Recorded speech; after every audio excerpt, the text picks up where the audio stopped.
ព្រះរាជបុត្របានរកឃើញគន្លឹះដើម្បីទប់ស្កាត់ជាតិពុលចម្លែកនៅក្នុងណានចៅហើយវាប្រែជាតើអ្នកមកទីនេះធ្វើអ្វី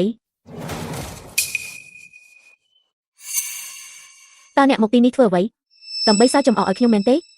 ខ្ញុំឆ្ងល់ថាអ្នកណាមានចិត្តក្លាហានហ៊ានរៀបចំផែនការសំបីតែព្រះរាជបុត្រធានយានប្រែថាមាននរណាម្នាក់នៅពីក្រោយអ្នកសោះនិយាយមកតើនរណាជាអ្នកនៅពីក្រោយអ្នកកាលពីយប់មិញក្រោមឈ្មោះរបស់ខ្ញុំតើអ្នកបានធ្វើអ្វីខ្លះចំពោះព្រះរាជបុត្រធានយានខ្ញុំមិនយល់ថាអ្នកកំពុងនិយាយអំពីអ្វីនោះទេខ្ញុំបាននៅទាំងអស់ហើយគូដណ្ដឹងរបស់ខ្ញុំត្រូវបានបំពល់ហើយតើទ្រង់បានរកឃើញអ្វីខ្លះនៅណានចៅដែលជាគន្លឹះដើម្បីទប់ស្កាត់ជាតិពុលនោះនិយាយឲ្យលឿនមកដឹងរឿងសម្ងាត់បែបនេះមើលទៅអ្នកក៏ជាមនុស្សសំខាន់ម្នាក់នៅធានយានដែរប្រាប់ខ្ញុំមើលក្នុងចំណោមមនុស្សទាំងអស់តើហេតុអ្វីបានជាទ្រង់សហការជាមួយមនុស្សល្ងងដូចជាអ្នកទៅវិញតើអ្នកមកទីនេះគ្រាន់តែដើម្បីប្រមាថខ្ញុំមែនទេ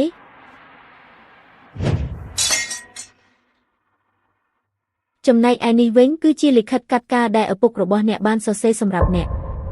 ចាប់ពីថ្ងៃនេះទៅអ្នកមិនមានទំនាក់ទំនងអ្វីជាមួយគ្រួសារសិនទៀតទេវាមិនអាចទៅរួចទេឪពុកមិនបោះបង់ខ្ញុំចោលនោះទេនេះច្បាស់ជាคล้ายៗហើយសិនវ៉ាន់រូគុំសង្ឃឹមថានឹងបោកប្រាស់ខ្ញុំឲ្យសោះលិខិតកាត់ការត្រូវបានចុះបញ្ជីជាមួយរដ្ឋាភិបាលរួចហើយទោះបីជាហែកវាចោលក៏គ្មានប្រយោជន៍ដែរខ្ញុំបានសុំឲ្យហ្វូឆឹងយាកមកទទួលអ្នកហើយខ្ញុំចង់ដឹងណាស់ថាបើគ្មានគ្រួសារសិនតើវាមានមកខ្វេសនៅតែចង់បានអ្នកទៀតដែរឬទេ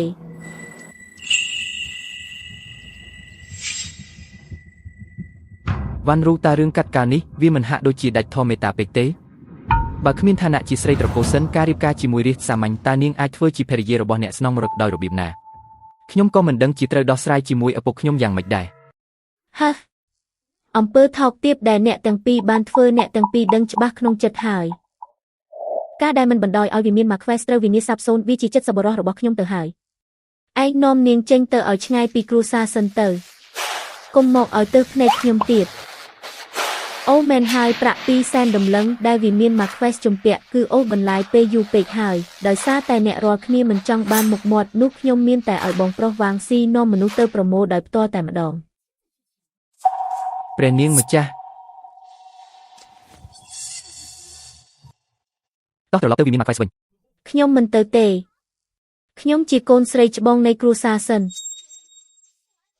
វ៉ាន់រូកុំអួតខ្លួនពេកខ្ញុំនឹងត្រឡប់មកវិញឆាប់នេះជីនពេលនេះឪពុករបស់អ្នកគ្រាន់តែខឹងមួយពេលប៉ុណ្ណោះចំពោះរឿងកាត់ការនេះអ្នកអតីមិនទាន់ដឹងនៅឡើយទេអ្នកត្រឡប់ទៅជាមួយស៊ឺជឿសិនទៅចាំម្ដាយរកវិធីជួយកូនតាមក្រោយ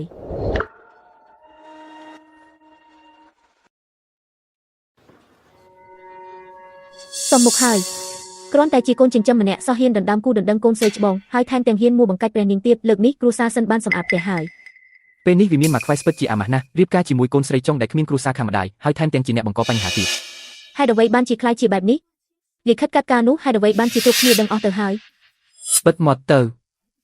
មិនមែនមកពីនាងល្ងងទៅបង្កការរំខានដល់សិនវ៉ាន់រូម្ដងហើយម្ដងទៀតទេអីធ្វើបាបខ្ញុំប៉ុណ្ណឹងមិនទាន់គ្រាន់ទេនៅចង់ទាញវិមានមកខ្វេសឲ្យធ្លាក់ទឹកជាមួយទៀតមែនទេ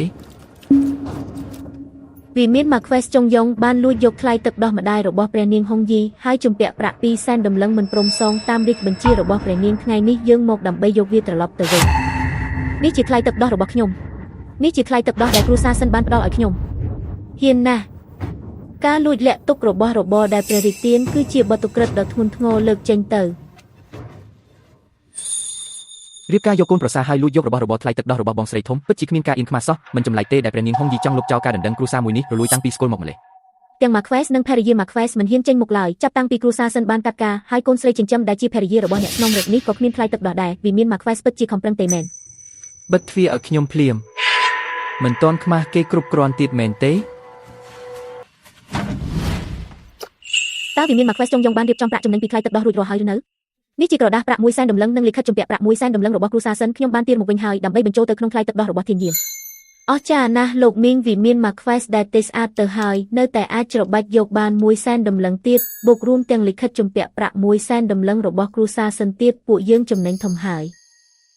យាយនេះជាប្រាក់30,000ដំឡឹង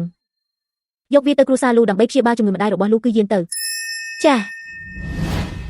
សូមចុច follow ម្នាក់មួយដើម្បីឲ្យ admin មានកម្លាំងចិត្តផុសវីដេអូថ្មីៗបន្តទៀត